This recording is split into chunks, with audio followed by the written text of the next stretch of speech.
When we first came out of the pandemic and people were free to travel again, we thought people would get the travel out of their system. But in our summer travel survey, 74% of people said they intended to take a summer vacation. We really aren't seeing any stemming of the desire to see the world. Welcome to Everyone's Talking Money, where we get brutally honest about money, mindset, and making life richer. Mary, you have a unique view into consumer behavior across the entire financial ecosystem. Are you seeing any notable shifts in how Americans are prioritizing discretionary spending, especially travel, against rising costs like rent and groceries and childcare? Yeah, we have definitely seen in a post-pandemic world the continued prioritization of experiences over goods. However, given a lot of the inflationary pressures where you've seen significant increase in the cost of insurance, utilities, rent, people are having to make choices. So they're still doing experiences, but they are doing them in a more affordable way.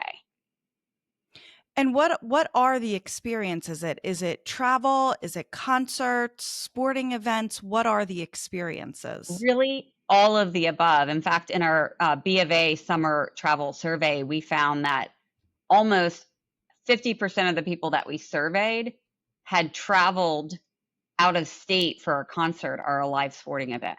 So they're really marrying the two. When they're traveling, they're doing those things like going to a baseball game, going on the Eras tour was a big one last summer to really make the most of that time away, especially with their friends and family. So are people buying less consumables, so they're buying less things and redirecting their money elsewhere? Or are they are they making that choice? Well, instead of buying something, I'm going to spend my money on travel? Or are they keeping their travel budgets the same? They're just not buying because they don't have that extra money because it's being consumed by necessities. Yeah, I mean, it's a little bit of both. When we first came out of the pandemic and people were free to travel again, we thought it was just some pent up demand and people would get the travel out of their system while we saw retail spending going down, especially in things like furniture and electronics. We attributed that they'd bought all that stuff during the pandemic. But those trends have continued. They're not as pronounced as they were in 2022 and 23. But when you survey people and ask, great example is we have all this increased pressure on things that are necessities like rent and insurance. But in our summer travel survey, 74% of people said they intended to take a summer vacation, and that's up from 72% last year. So we really aren't seeing any stemming of the desire to see the world.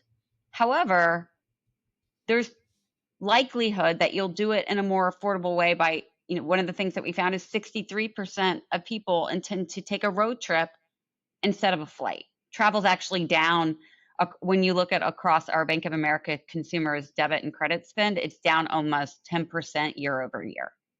So it's pretty significant, but yeah, everyone's still taking a vacation. In fact, more people are. So they're taking the vacation, but they're not necessarily hopping on an airplane and doing it. They may be exploring places they wouldn't have thought of before and seeing those because they can drive to it. They can bring food with them. Are people doing more traveling, but they're making choices to stay within a budget? Absolutely. And gas is one of the few things where the price is lower year over year. So not only is it less expensive than traveling by air, people are getting some relief on gas prices. But there's more to it than just affordability. People that we surveyed said they appreciate the flexibility it gives them. You don't have to be at the airport 2 hours ahead. You can stop at interesting sites along the way. And when you're trying to really bond with your family or your friends, a lot of car time presents a great opportunity to connect. I was just on a plane last week, and I will tell you, the seats were so close together. You cannot recline. You can barely cross and uncross your legs.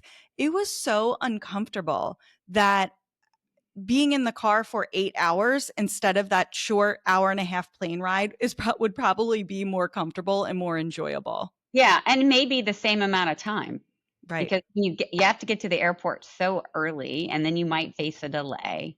Sometimes traveling by car is easier. Now, I just got back from a baseball tournament in Delaware and spent 6 hours to get home on Sunday, and not like back-to-back traffic. So there are some trade-offs too, where I'm like, I wish I could just snap my finger and be home.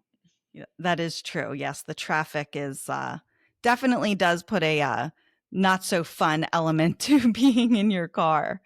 Um, so Bank of America has visibility into both traditional banking and consumer investment. So are we seeing a trend where people are pausing long-term goals like saving for a home or retirement in favor of short-term joys like travel? It's really hard to say. I mean, I found in my career that people are always like, this generation is going to be very different than the previous generation. So, not going to save for a home. They're all about the here and the now.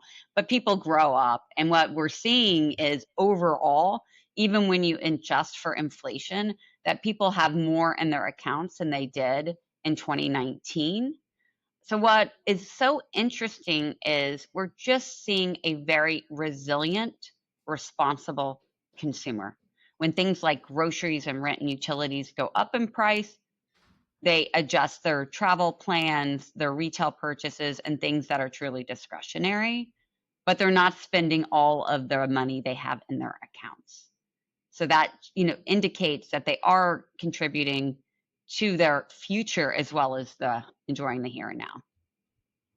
That's hopeful in that it's showing, I guess, that the financial literacy, the messages that we're putting out there, many people are receiving in the fact of you can still do all of these things. You can still save. You can still have a fully funded emergency fund, but you can still also travel and have joys. It's just maybe choosing a little bit more, having more thought process behind some of your purchasing decisions or your travel decisions, putting some more thought behind it versus just spending willy-nilly or using up the emergency fund. And Yeah, absolutely. And that's, one of the interesting trends that we've seen is this idea of destination dupes, where people who want to go to a really popular place can find a very similar experience in a much more affordable way. And there's a lot of benefits of this. And so I use an example of something I did last summer when I went to Greece. I went to Santorini, incredibly expensive, even more expensive than my hometown of New York City. Super crowded, so much when we took walks in the morning, we had to like squeeze our way in from people, and we're outside on a hike.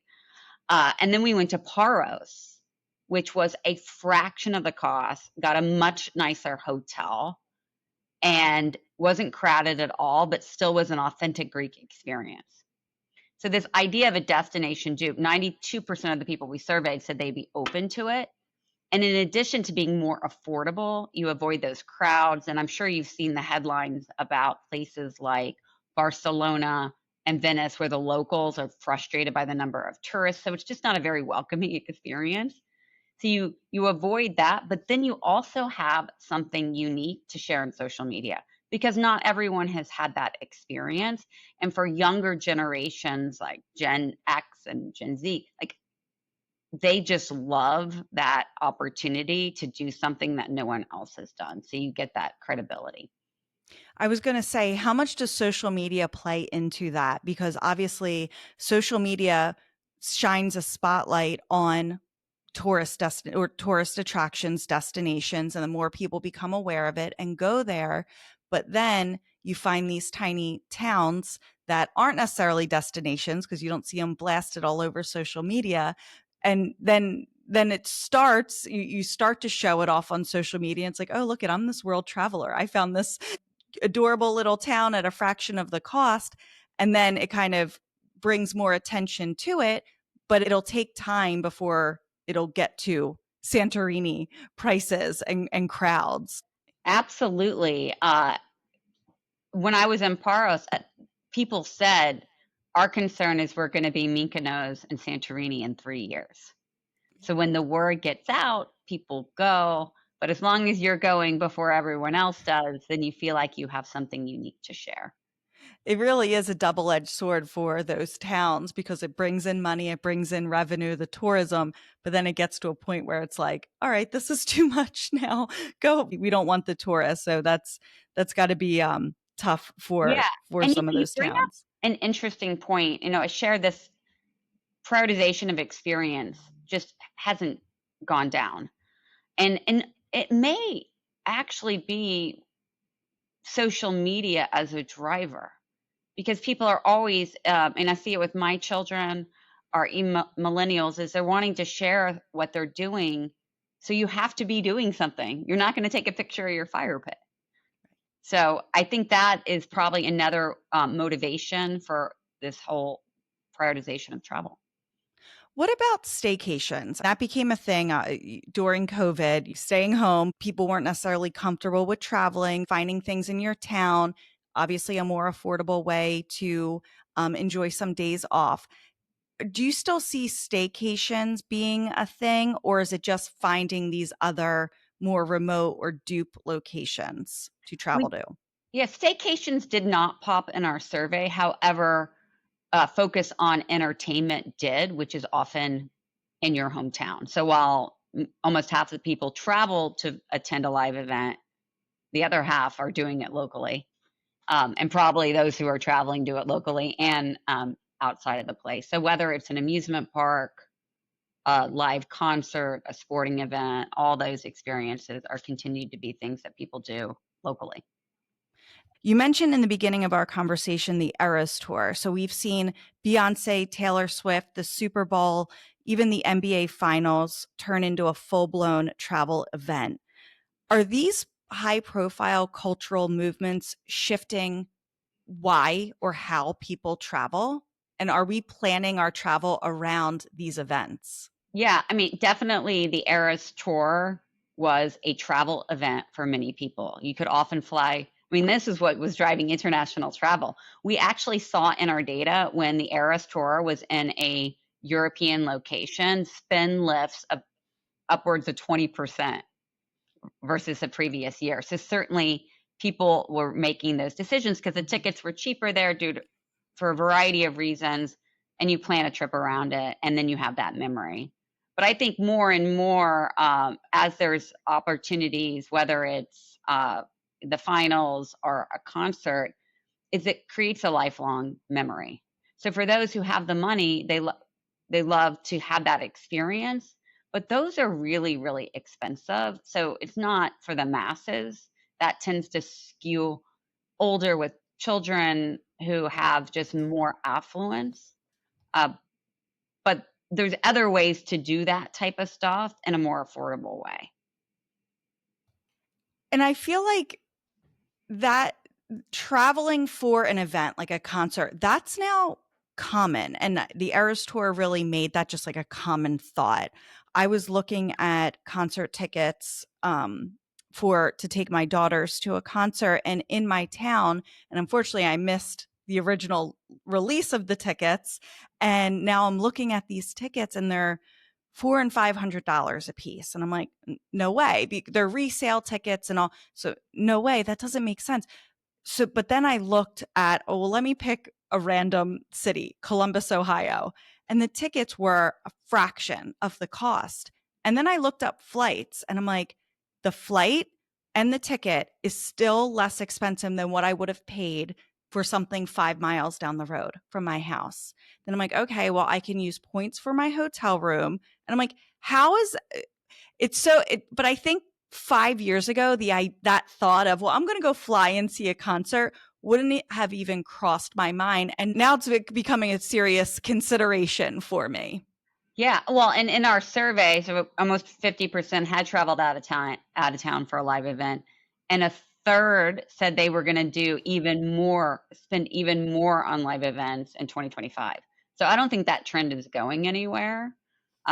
Some of it is because it's more affordable, and you bring up a great point. Always look at your rewards points to help offset your travel expenses, but it creates more of a bonding experience. When I actually went to the Eras tour with my daughter, who was 10 at the time, we still talk about it all the time. It was just such a special experience, and it's hard to replicate those things. And when you do something truly unique, especially live events, it's just a great way to do it. But there are some ways to do it. You bring up going to Columbus, Ohio, not a hot tourist spot, nothing against the Buckeyes of Ohio State. But there's also, if you plan ahead, so you get the pre-sale, so you don't have to pay the resale, or if you go in the middle of a week to a live sporting event. So if you go to a baseball game on Friday night, it's going to be more expensive in the resale market than a Wednesday. So those are some ways for you to still have that travel experience without going over your budget. It's the summer now. We're in full swing of summer camp season. So whenever I'm hanging out with some mom friends or I'm out socially, the conversation's always, what summer camp is your kid going to? What's on your itinerary? Because these camps are so cool. They're so fun. I live vicariously through my children and their summer camp experiences. But one mom said, I'm now telling my parents, don't buy them a Christmas present, buy them a summer camp. That'll mean so much more, and it's less clutter in our house, it's less stuff, it's helping me out, the kids getting a great experience. So I feel like it's just a mindset shift of, let's start doing experiences, buying experiences instead of buying things. Absolutely. And with the iPhone and social media, once kids get about 8, they don't want toys. So you actually don't have a lot to buy them. My son's birthday is Thursday. I have nothing to give him because he plays baseball. He's got all that stuff, but he loves to go to baseball games. He loves to travel with us. So we often just give an experience. Let him pick a particular game he wants to see. And I think that's a great idea. Things like summer camp are super expensive. And any kid I know would prioritize that over some board game. It has to be, I would think, too, a generational shift. You mentioned the kids with the phones. So much of our entertainment is not tangible, right? We're on our phone, we're playing a game. Like we just have books now on our Kindles or on Audible. So much is not tangible anymore, that giving someone a gift, I think kids wouldn't even think twice about, okay, well, this is going to be your gift and we're going to go to it. And it's like, okay, fine. Where I think older generations know they have to have something to open. They have to see the gift, feel it, touch it. Yeah, I mean, that's a really good point. It is, I mean, and I see it because I have a 14 and 11-year-old. The interest in material goods is just very different. They're very interested in spending a lot of money. It's not for things. It's more they want to do more.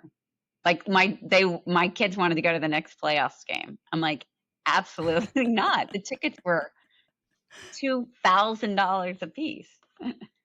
It's just interesting how much technology has changed even what we value and how we want to spend our time, how we want to spend our money with tangible versus intangible and more memories and experiences. But there's an idea that Americans are embracing what some call an escapism economy. So like we have talked about, spending more on travel, concerts, sports as a form of stress relief.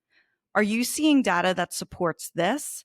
And what does that tell us about emotional spending? Are we just redirecting our emotional spending elsewhere? Well, I know when I get stressed, I go and I start looking at travel destinations because that helps me have something to work towards. We don't really see in our data why people are making their the purchase that they are, but we are definitely just seeing that it's an over prioritization of it versus pre 2019. And that's a likely root cause is it's just a way for people to enjoy the moment instead of saving up for that Chanel bag as your dream. It's more, how do I go to Fiji? And that is certainly something that I think is consistent across generations. I'm going to butcher this, but I remember hearing it a long time ago. But when you have a vacation, your happiness levels increase dramatically. Like, I forget, it might be like the 2 weeks before the vacation, because you're thinking about it, you're planning for it, you're packing for it, preparing. And you go on the vacation. Yes, it's nice and you enjoy it, but it's like you almost enjoy the preparation for it just as much as the actual, because you're starting to fantasize about what's this trip going to be like, looking up places to go. And where it's kind of the opposite with a purchase, like you look forward to the purchase, but once you get it, it's like, okay, cool.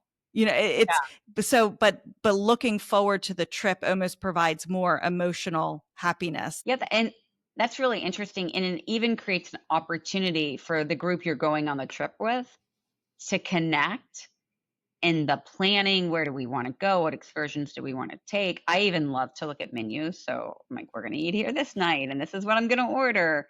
And that all creates conversation. And when you have younger children who have devices, it's really hard to have conversations that are meaningful. So getting, like, for example, we're going to Belgium in August, and my grandpa fought in Battle of the Bulge, and there's an excursion to the Battle of the Bulge.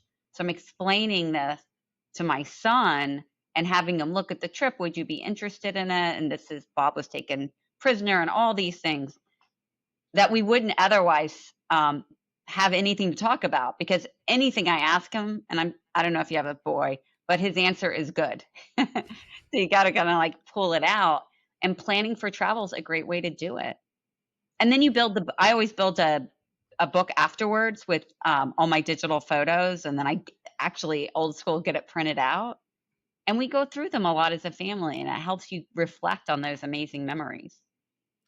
And with the technology and the kids having the devices, it also can give them ownership in the trip. Like, okay, well, you find 3 things you want to make sure we do or see, and research them and show that, present it almost as to why we should go see it, or why you're interested in it. And it just gets a buy-in from everyone. So then when they have that emotional stake in it, like, hey, this was my activity, this is what I wanted to do, I think it makes the trip and the experience that much more powerful for them. Yeah, that's absolutely a great point. Well, we're beginning the summer season. What are some of the tips you have for budgeting summer travel? And is it possible to still go on a summer vacation even if you haven't planned anything so far? Yeah, well, in our survey, which was taken in early April, over a third had already planned their trip. But don't worry, it's not too late. I actually planned mine last weekend, getting panicked on we're not going to have anywhere to go. So there's still lots of ways to go on vacation, but you really need to start with reverse budgeting. Some people say, I want to go to Paris. And when they go and look at the flight and the whole hotel room and the types of things that they want to see, tour the Eiffel Tower, go on a wine tour, it's really, really expensive, and it goes beyond what they can afford to do. Almost ends up being very disappointing. I think it's better to have a zero budget where you say, I want to spend this much. I have $2,000 to spend. Where should I go? Well, that eliminates international travel, because you're going to at least have a 600 plus ticket. You don't want to stay in a hostel, which is probably what all you could afford. So you can do something much more locally. I'm in New York City. Maybe you drive to Cape Cod, stay at a nice hotel there, and then drive back. And you plan your vacation around that, and then you stay within your budget. Because the worst thing is, even when you take a really nice trip and you come back and you see the bill and you're sick to your stomach, that can really help wear away that vacation glow pretty quickly. So you want to stick to the budget. And you also have to recognize it's just not about transportation and lodging. A lot of what you spend on vacation are excursions and restaurants, and you need to incorporate all of those costs when making your budget to ensure you stick within your means, but you still have a memorable experience. That's a great point, because I fall victim to that. I'll say, well, I'd really like to go to XYZ place. And then I look it up and I see the flights or what, and I'm like, All right, forget it. No, we're not. We're a family of 6. We're not flying anywhere anytime soon, or far for that matter. But do the opposite. This is how much I want to spend. Where can I go based off of that? Okay, if we say I want to, I want to go on vacation, or I want to go for 5 days. I want to spend $3,000. How then do you work backwards? Do you then start? Well, do you start looking up flights, but then how do you even know where to put them in? Do you start looking at cities on a map? Like, what do you do? How do you work backwards from that? Yeah. Well, I mean, I often go on to TripAdvisor and other places like that just to kind of browse different places to think about where I'd want to go. If your budget is relatively small, if it's a family of 4 and $3,000, you know you're not going out of the country. You're unlikely to go out of the state. So think about what places are there that you haven't been to or that you've always wanted to go to that are relatively close, and stick to driving. And that's why we are seeing that 63% plan to drive. It's just a more affordable option. Another way to make your money go further is, instead of staying at a hotel, do VRBO or Airbnb, because then you can eat in a much more affordable way. You don't have to go out for every single meal. And if you have a bigger family, it's just much more affordable than multiple hotel rooms. So you start exploring them until you find something that kind of resonates with you, and then you're within your budget. I was going to ask you about hotels versus Airbnbs or VRBOs, and if there's a trend of people using the Airbnb type of lodging more than hotels. I know it's just more. It is convenient because you can make breakfast at the house. You have a refrigerator to store some food or anything, and it's just more comfortable. You can spread out. But are we seeing a big shift to those Airbnbs and VRBOs over hotels? Hotels are still the primary place where people stay when they travel, but definitely continue to see increased growth in those other options. I personally like it. I also have 3 stepsons who are adults, one's married, 2 are about to get married, and we like the being all together on vacation. So you're able to rent a whole house. If we had to rent all those hotel rooms, it would be so much more expensive, and you lose that gathering opportunity when you're sitting in the living room talking about the day and planning. So it's definitely more affordable, and sometimes you can get really spectacular places. Some people don't like it because they're a little worried. Do the pictures not really represent the place? I've had that experience myself. Mhm. That's where you have to do a lot more research than, a Ritz-Carlton is a Ritz-Carlton. You don't know who owns this house, what the experience is going to be like. But those reviews that people post are really important. I find it's especially important to read the more recent ones, Mhm. because houses can change over time and you want to make sure you have the right experience. Credit cards or personal loan trends showing any red flags when it comes to funding leisure spending? Like, are people borrowing to take the trip or attend the event that they can't miss? We're seeing really consistent debt levels. And so while people have built up their credit card balances to slightly above where they were in 2019 overall, they're pretty stable. And delinquency rates are good. So people are paying their bills. Certainly, often travel is a reason why people build up debt and then they pay it off over time. It's really great when you do always use a card that rewards you, whether it's in cash back or points for all your everyday purchases, because those can build up pretty quickly and help you offset your travel costs so you don't have to go in debt to travel.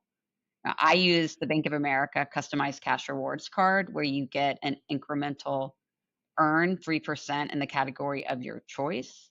And I choose travel because that's so important to me. So I really am getting great value for every dollar I spend.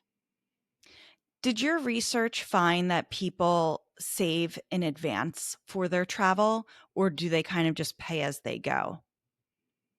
It really depends. It's more common that for the younger generations who don't have as built up savings like the older generations do, may put it on, go into debt, and then pay it off over time. Uh, they also just spend less on vacation. When you look at our boomers spend the most. They spent in the first 3 months of this year $900, where Gen Z spent $300. So they're obviously traveling in very different ways, and they're just at different points in their life in terms of how much savings they have to even draw upon. So it's a little bit more quantity. So I'd rather go to more places and maybe not eat at the best restaurants or stay at the best place, but I'd rather go to more places in a year versus older generations are. I'd rather go on one big, nice vacation. Is that what you're seeing? Yeah, and even when we did our summer travel survey, the most likely people to travel were Gen Z and millennials, where baby boomers were only 63% said that they were planning on taking a summer vacation, because they can take a vacation anytime. So they don't have to go at the peak times when things are really expensive and crowded. They can go in September and August. So some of that often drives it. But it's just that your lifestyle changes. You can have 7 girls going on vacation together and all sharing a hotel room when you're younger. That seems really fun. That does not seem fun to me anymore. I want a really nice hotel. So I would, that I think those choices also play into how expensive things are. So for someone that's listening that said, okay, I didn't plan a trip this summer or even for the rest of the year, I don't have any trips planned, but now I'm getting the travel bug. What's some advice that you can give someone for planning like a last minute or a quick trip? Well, be flexible on when you leave. Sometimes if you take a flight in the middle of the week, that helps. Look for last minute deals so you can do searches and explore what different costs are. And if there's still availability, hotels need to book those, so that can help. And often there's discount codes and things for excursions. You need to do it ahead of time. When you're on the trip and in the moment, they've got you. But even at a last minute, you can pre-book things, and that often saves money.